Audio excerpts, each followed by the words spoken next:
السلام علیکم خواتین و حضرات، مظہر اللہ سے ایک نئے ولاگ کے ساتھ حاضر ہے۔ آج ہم 3-4 موضوعات پر بات کریں گے۔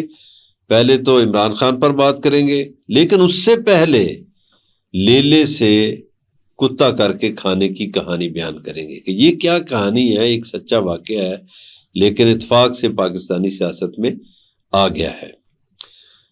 پھر ہم بات کریں گے ایران اسرائیل جنگ کی، اور پھر بات کریں گے کہ کیوں تڑپ رہے ہیں اسرائیل کے حامی، جنگ بندی ہو۔ یہ 4 موضوعات ہیں، ان پہ بات کریں گے۔ عمران خان پہ بات بعد میں کرتے ہیں، پہلے بات کرتے ہیں کہ لیلے کو کتا کر کے کھانے کی کہانی کیا ہے۔ آپ اس کو جس طرح مرضی لے جائیں۔ دیکھیے، اب عمران خان نے عید سے پہلے کسی کو لیلا کہا تھا، آپ کو پتہ ہے، حاضر ہے نا، آپ کو پتہ لیلا کس کو کہا تھا۔ اور اب کسی نے امریکہ میں کہہ دیا کہ اچھا جی وہ کتا کہہ دیا، تو وہ ڈاگ کا مطلب تو کتا ہی ہوتا ہے نا۔ وہ مجھے ایک واقعہ یاد آ گیا، یہ ایک سچا واقعہ کہ ایک محلے کے بدماشوں نے فیصلہ کیا کہ فلاں بندے کے پاس بڑا خوبصورت لیلا ہے، تو یار اس کو کھانا ہے، کتا کر کے کھانا ہے، کیسے کھائیں۔ انہوں نے 4 گروپ تشکیل دیے کہ جو ہی یہ لیلا لے کے نکلے گا تو پہلے گروپ نے کیا کہنا ہے، دوسرے نے، تیسرے نے اور چوتھے نے اپنی اسٹریٹجی بنا لی بدماشوں نے۔ وہ جو ہی لیلا لے کر نکلا، لیلے کا مالک رسی پکڑی ہوئی تو گلی کے موڑ پہ پہلے 2 آدمیوں سے ٹکراؤ ہوا جو اس گینگ کا حصہ تھے۔ انہوں نے کہا بڑا لیلا بھائی، بڑا کتا ہے، بڑا لیلا نہیں کہا، بڑا کتا ہے بھائی، شاندار کتا ہے۔ تو لیلے کے مالک کو حیرت ہوئی، اس نے کہا یار یہ لیلا بھائی لیلا ہے، کتا نہیں ہے۔ انہوں نے کہا اچھا، ہمیں تو بھائی کتا ہی نظر آ رہا ہے، پتہ نہیں آپ کو لیلا لگ رہا ہوگا۔ وہ اگلی گلی کے موڑ پہ گیا تو وہاں 2 اور آدمی کھڑے تھے۔ انہوں نے کہا کیا کتا ہے بھائی، کیا بات ہے، بہت شاندار اعلیٰ نسلی کتا بھائی، اس کا تو جوڑ ہی نہیں۔ اب جو مالک تھا لیلے کا، جس نے رسی پکڑی ہوئی تھی، اس کو شک ہونے لگا یار یہ کیا کہہ رہے ہیں لوگ اندھے ہو گئے ہیں، پاگل ہو گئے ہیں، یا کیوں یہ کہہ رہے ہیں، میرے ہاتھ میں تو لیلا ہے۔ تو خیر اس نے وہ پریشان سا ہو گیا۔ اب اس سے اگلے چوک میں جب گیا تو تیسرا گروہ کھڑا تھا، اور تیسرے گروہ نے کیا کہا، بھائی اور یہ کتا کدھر سے لیا ہے، کدھر سے لیا؟ انہوں نے تو لیلے کا نام لیا، انہوں نے ڈائریکٹ انہوں نے کہا کتا کدھر سے لیا؟ انہوں نے کہا نہیں جی نہیں، میرا اپنا ہے جی۔ اس نے کہا اچھا تیرا اپنا ہے، کتا بڑا شاندار ہے۔ چوتھی جگہ پر جب پہنچے ایک اور چوک میں، تو اب انہوں نے آخری وار کرنا تھا گینگ نے۔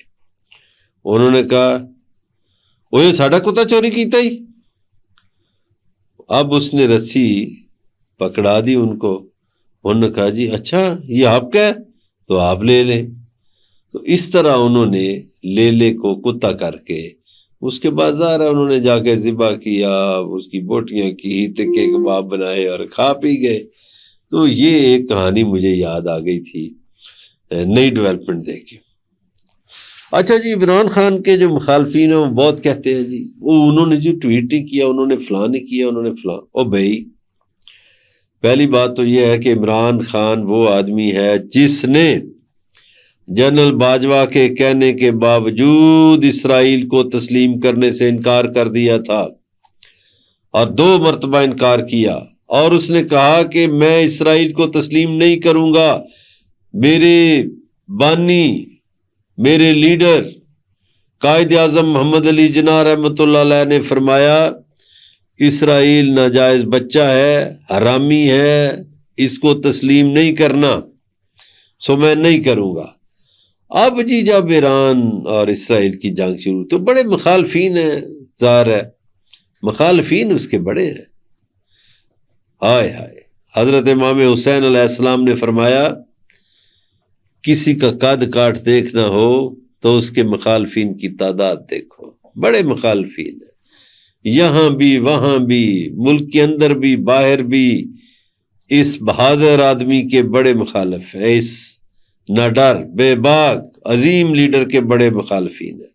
کہنے لگے وہ جی وہ ٹویٹ نہیں کیا جی فلاں، بھائی ٹویٹ اس سے کوئی ملاقات ہو تو پھر ہو۔ خیر اس کی بہنوں سے ملاقات ہوئی تو اس نے کہا حالات کا تقاضا ہے، وقت کی آواز ہے، ہم ایران کے ساتھ ڈٹ کر کھڑے ہیں، پی ٹی آئی اور پاکستان ایران کے ساتھ ڈٹ کر کھڑے ہیں، جعلی حکمران جو مرضی فیصلے کرتے پھریں۔ یہ ہے بیان عمران خان کا، اور جو عمران خان بیان دیتا ہے وہ چھپ کے نہیں دیکھتا، وہ تو یونائٹڈ نیشن میں بھی دھاڑتا پھر رہا تھا، وہاں بھی اس نے عالم کفر کے سامنے یہ بیان کیا کہ جناب محمد صلی اللہ علیہ وسلم ہمارے دلوں میں بستے ہیں، اور ہم یہ سب کچھ برداشت نہیں کریں گے جو عالم کفر میں ہوتا ہے۔ اسلامک فوبیا ڈے اسی نے تو منعقد کروایا، اسی نے تو وہ دن منوایا۔ اور یہ وہ مجاہد ہے جو مدینے میں جوتے نہیں پہنتا، اتنا بڑا عاشق رسول، اتنا بڑا عاشق رسول مسلمان ملکوں کے حکمرانوں میں نظر نہیں آتا جتنا وہ تھا، ڈٹا ہوا ہے، یہی اس کا موقف ہے، وہ ہمیشہ حق کے ساتھ کھڑا ہے، کھڑا رہے گا، کبھی بھی منافقت کے ساتھ کھڑا نہیں رہا، کبھی بھی جھوٹ کے ساتھ کھڑا نہیں رہا، باطل کے ساتھ کھڑا نہیں رہا، وہ تو راہ حسین کا راہرو ہے، وہ تو مسافت حسین ہے، اس کا مسافر ہے، سو اس کے بارے میں الٹی سیدھی باتیں سوچنا چھوڑ دو۔ اس نے خود تحریک کو 2 ہفتوں کے لیے ملتوی کیا کہ ایران کی جنگ ہے۔ اب آ جائیے تیسری بات کی طرف۔ اچھا چلے اس سے پہلے عمران خان کی بات۔ عمران خان پر کوئی مقدمہ نہیں، جھوٹے مقدمات ہیں بھائی، وہ کچھ بھی نہیں کر سکتے جنہوں نے جھوٹ پہ مقدمات بنائے ہیں۔ عمران خان عظیم لیڈر ہے، اس قوم کی قیادت کرے گا، اس قوم کی تقدیر بدلے گا، پاکستان کی خوشحالی عمران خان کے ذریعے ہوگی۔ اب آ جائیں جی ایران اور اسرائیل کی جنگ کی طرف۔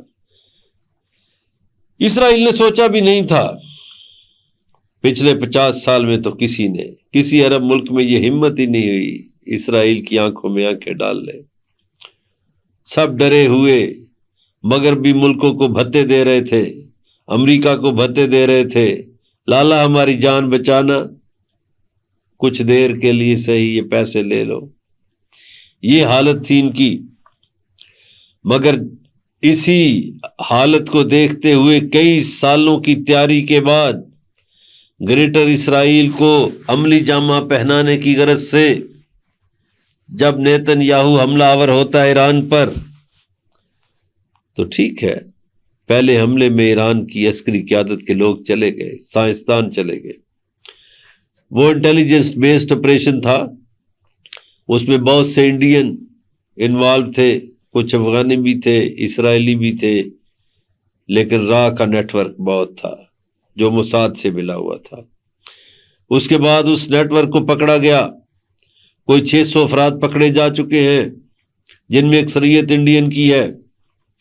ابھی پرسوں چابہار کے قریب سے 141 افراد پکڑے گئے ہیں، ایرانیوں نے پکڑے ہیں۔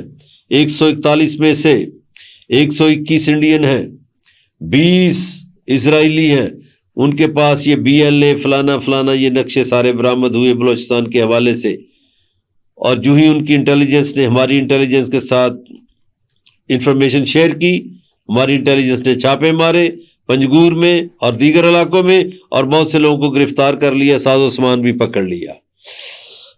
انڈیا کے برے دن ہیں، پاکستان سے ہار گیا، مودی سے بےزتی ہوئی، اسرائیل کے اندر بنکروں میں جگہ نہیں، وہ انڈینز کو کہتے ہیں go back India, go back India, وہاں بھی جوتے کھانے پڑ رہے ہیں اور ایران میں بھی جوتے کھانے پڑ رہے ہیں۔ ایرانیوں نے آن ارائیول ویزا انڈیا کا ختم کر دیا، انڈین جاسوسوں کو پکڑ رہے ہیں ایرانی۔ لیکن جو بات میں نے کرنا تھی وہ یہ تھی کہ اسرائیل کو جب جواب دیا ایران نے تو اتنے تابڑ توڑ حملے کیے کہ چیخیں نکل گئیں، ابھی تک حملے جاری ہیں۔ اب اسرائیلی عوام تنگ ہیں، وہاں جلوس نکلتے ہیں، میڈیا بہت سی انفارمیشن نہیں پہنچ رہی پابندیوں کے باعث، وہ کہتے ہیں ایران پلیز سٹاپ دا وار، اور کچھ کہتے ہیں کہ مسلمانوں ہمیں معاف کر دو۔ لیکن ایران صبح و شام حملے کر رہا ہے، سارے سسٹم جتنے مضبوط ترین تھے، ایئر ڈیفنس سسٹم، ان کو چیرتے پھاڑتے ہوئے ایرانی میزائل جا رہے ہیں، اور معاشی طور پر اسرائیل کمزور ہوتا دکھائی دے رہا ہے۔ حیفا بندرگاہ بہت بڑا تجارتی مرکز، معاشی مرکز، اسرائیلیوں کی معیشت کی جان شارک، اس سے برباد کر کے رکھ دیا ہے۔ تل ابیب پر گولے برس رہے ہیں، یروشلم پر گولے برس رہے ہیں، اور شہروں کا بھی یہی حال ہے۔ اب اسرائیل بھیک مانگتا پھر رہا ہے امن کی، جنگ رکوانے کی۔ اس کے ہواری اس کے ساتھ تھے، نیٹو فورسز اس کے ساتھ تھیں، مغربی ملک اس کے ساتھ تھے، امریکہ کی مرضی اس کے ساتھ تھی، اس نے عربوں کی سرزمین بھی استعمال کی، لیکن پھر بھی ایران کو شکست نہ دے سکا۔ ایران فاتح ہے، ایرانی قوم سڑکوں پر ہے، اور اسرائیلی لوگ بنکروں میں دب کے بیٹھے ہیں، چھپے بیٹھے ہیں، موت سے خائف ہیں، اور اب نفسیاتی بیماریوں میں مبتلا ہوتے جا رہے ہیں۔ اسرائیلی حکومت پر تنقید شروع کر دی ہے انہوں نے، اسرائیلی فوج پر تنقید شروع کر دی ہے، اور اب جو والی وارث ہیں امریکہ اور دیگر مغربی ممالک، وہ کہہ رہے ہیں جی جنگ بندی ہو، جنگ بندی ہو، جنگ بندی ہو۔ یہ جنگ بندی نیتن یاہو مانگ رہا ہے، کوئی اور نہیں مانگ رہا، لیکن ایران نے جو دھاک بٹھا دی ہے، اب اسرائیل فارغ، اسرائیل وہ کچھ نہیں کر سکے گا جو گریٹر اسرائیل کا نقشہ اس نے بنایا تھا۔ دیکھیے OIC کی کانفرنس ہو رہی ہے، اس میں بہت سے اسلامی ممالک ایسے بھی شریک ہیں جو منافق ہیں، بہت سے ایسے ہیں جو بزدل ہیں، چند مخلص بھی ہیں، ایسے ممالک ہیں جن کے تجارتی مراسم ہیں اسرائیل کے ساتھ، ایسے ممالک ہیں جنہوں نے اسرائیل کو تسلیم کر رکھا ہے، جیسے مصر، اردن، UAE، سوڈان، آذربائیجان، اور ایسے بھی ہیں جن کے تجارتی مراسم بہت ہیں۔